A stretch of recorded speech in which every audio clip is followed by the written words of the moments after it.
Well, I think today's reading will start with the book of Genesis. So before we get into the book of Genesis, you need to know who wrote Genesis. So Genesis was written about 4,000 something years ago. So Moses, the prophet Moses, is the one who wrote the book of Genesis. And he wrote it because God was the one dictating it to him. God told him what to write. And literally, Moses was in Egypt, he was in Egypt. He was one of the princes of Egypt. And he was very scholarly. He wasn't like some ignorant guy. He knew history. So he was recounting what God had told him to write down. So the history that he's writing is God speaking to him when God is with him there in the desert. And so God says to him, write Genesis. He literally wrote Genesis, Exodus, Leviticus, Numbers, and Deuteronomy. Those 5 books are actually one book, and it's the Hebrew Torah. It's the Torah. And so I know in the Quran it refers to the Torah. So Genesis is part of the Torah.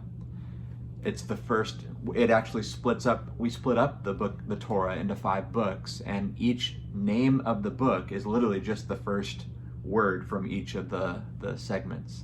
So Genesis means beginning. In the beginning, God created the heavens and the earth. That's the opening verse of Genesis.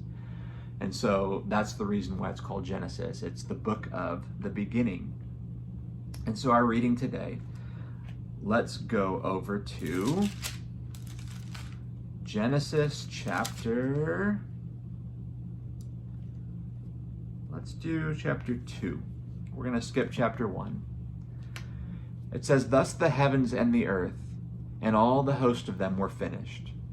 And on the 7th day God ended his work which he had done, and he rested on the 7th day from all his work which he had done. So that's Saturday. Then God blessed the 7th day and sanctified it, because in it he rested from all his work which God had created and made. This is the history of the heavens and the earth when they were created in the day in which the Lord God had made the earth and the heavens, before any plant of the field was in the earth, and before any herb of the field had grown. For the Lord had not caused it to rain on the earth, and there was no man to till the ground. But there was a mist that went up from the earth and watered the whole face of the ground. And the Lord God formed man from the dust of the ground. And he breathed into his nostrils the breath of life, and man became a living being. The Lord God planted a garden eastward in Eden, and there he put the man whom he had formed. And out of the ground the Lord God made every tree grow that is pleasant to the sight and good for food. The tree of life was also in the midst of the garden, and the tree of the knowledge of good and evil. So God created a garden and 2 trees, the tree of life and the tree of the knowledge of good and evil. Verse 10, now a river went out of Eden to water the garden, and from there it parted and became 4 riverheads. And the name of the first was Pishon, and it's the one that skirts the whole land of a place called Havilah. So back in the time when he was writing, there's a place named Havilah, where there's gold. And the gold of that land is good. There's bdellium and onyx stone. The name of the second river is Gihon. It is the one which goes around the whole land of Cush. So before I read the rest of this, if you go to Iran, the very northern tips of Iran, we're talking about the very areas that this is talking here. So if you go north, go towards Azerbaijan and Georgia and all those areas where those riverheads begin for the region of Iran, this is the area that he's referring to. So the name of the third river was Hiddekel. These are ancient names. And it's the one which goes towards the land of Assyria, and the 4th river is the Euphrates. Then the Lord God took the man, and he put him in the Garden of Eden to tend and keep it. And the Lord commanded the man, saying, of every tree of the garden you may freely eat, but of the tree of the knowledge of good and evil you may not eat. For in the day that you eat of it you shall die. And the Lord God said, "It is not good that man should be alone. I will make a helper comparable to him." Out of the ground the Lord God formed every beast of the field and every bird of the air, and he brought them to Adam to see what he would call them. And whatever Adam called each living creature, that was its name. So Adam gave names to all the cattle, to the birds of the air, and every beast of the field. But for Adam there was not found a helper comparable to him. And the Lord God caused a deep sleep to fall on Adam. And he slept, and he took one of his ribs, and he closed up the flesh in its place. Then the rib which the Lord God had taken from man he made into a woman, and he brought her to the man. And Adam said, This is now bone of my bones, and flesh of my flesh. She shall be called woman, because she was taken out of man. Therefore a man shall leave his father and mother, and be joined to his wife, and the two shall be one flesh. And they were both naked, and the man and his wife were not ashamed. So in the beginning God created man. He put him in the garden, a garden that God had created. So now we're in Genesis chapter 3. It says, Now the serpent was more cunning than any beast of the field which the Lord God had made. And he said to the woman, Has God indeed said, You shall not eat of every tree of the garden? And the woman said to the serpent, We may eat of the fruit of the trees of the garden, but of the fruit of the tree which is in the midst of the garden, God has said, You shall not eat it, nor shall you touch it, lest you die. Then the serpent said to the woman, You will not surely die. So God made a garden, and he said, You may eat of the tree of life, and any other tree in the garden, but of the tree of the knowledge of good and evil, you may not eat of it. And so the serpent, he comes and he says to Eve, Go eat of that tree. So the serpent said to the woman, You will not surely die. For God knows that in the day that you eat it, your eyes will be opened, and you will be like God, knowing good and evil. So when the woman saw that the tree was good for food, that it was pleasant to the eyes, and the tree desirable to make one wise, she took of its fruit and ate. And she also gave to her husband who was with her, and he ate. So Adam was there with Eve. Then the eyes of them both were opened, and they knew that they were naked, and then they sewed fig leaves together and made themselves coverings. And they heard the sound of the Lord God walking in the garden in the cool of the day, and Adam and his wife hid themselves from the presence of the Lord God among the trees of the garden. Then the Lord God called to Adam and said to him, Where are you? So he said, I heard your voice in the garden, and I was afraid because I was naked, and I hid myself. And he said, Who told you that you were naked? Have you eaten from the tree which I commanded you that you should not eat? Then the man said, The woman who you gave to be with me, she gave me of the tree, and I ate. And the Lord God said to the woman, What is this that you have done? The woman said, The serpent deceived me, and I ate.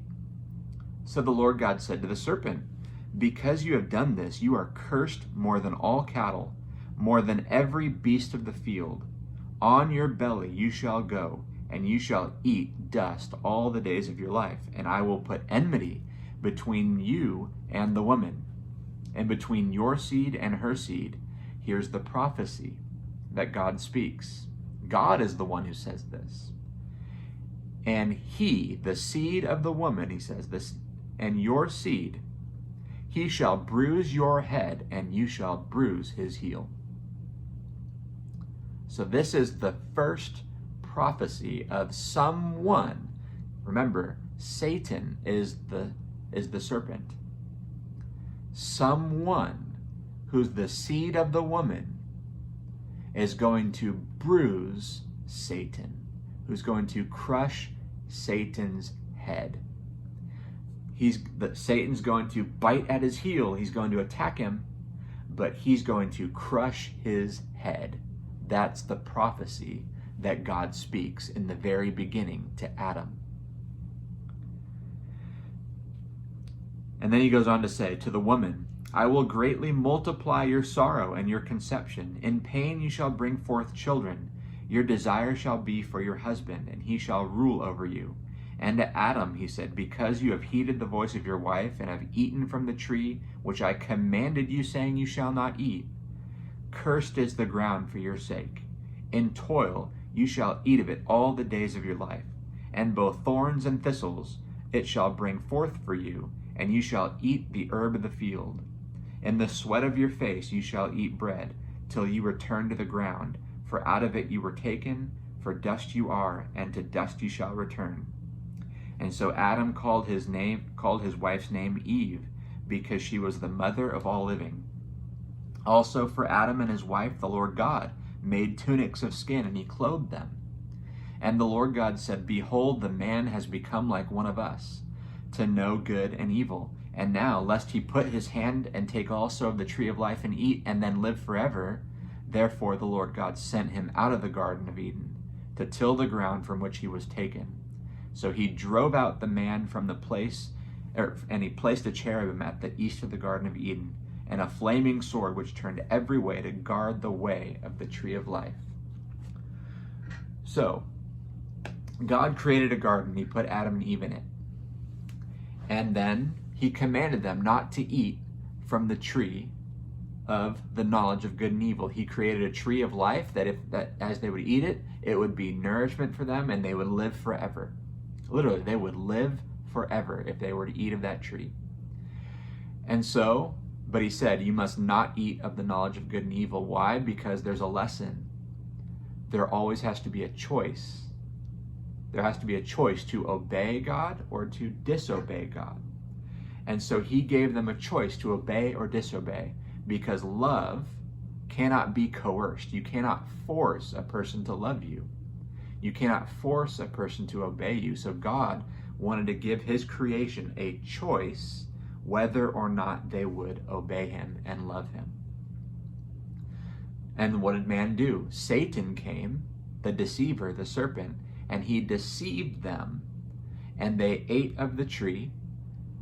And because they ate of the tree, they sinned against God, and then came the curse. The curse came upon mankind. Thorns and thistles, out of the toil of our laboring hard. We have to work hard in order to earn something, in order to eat bread, in order to get food, in order to make a living, in order to take care of ourselves. We have to work hard. That's the curse that came on mankind. But he also gave a promise. He gave a promise that there was going to be a one who would come as the seed of the woman, and he would crush the head of the serpent. He would crush his head. The serpent would attack his heel, but he would crush his head. Just like we talked about last time, how he was cut off. This Messiah would be cut off, and then he would live to see he would see his children. He would see the fruit of his life. He would see the fruit of everything that he had done. Literally, we know that from the New Testament, that he was raised from the dead. And there's other prophecies that speak about him being raised from the dead. But he is that one. That's Jesus in the book of Genesis. That's the first prophecy that speaks of this Messiah. The Greek word is Christ, the Messiah, this one, this promised one who would come. My question to you is, who is this one? This seed of the woman who would crush the head of the serpent, who would crush Satan's head, who would destroy his work on the earth. There's no one but Jesus. Talk to you next time.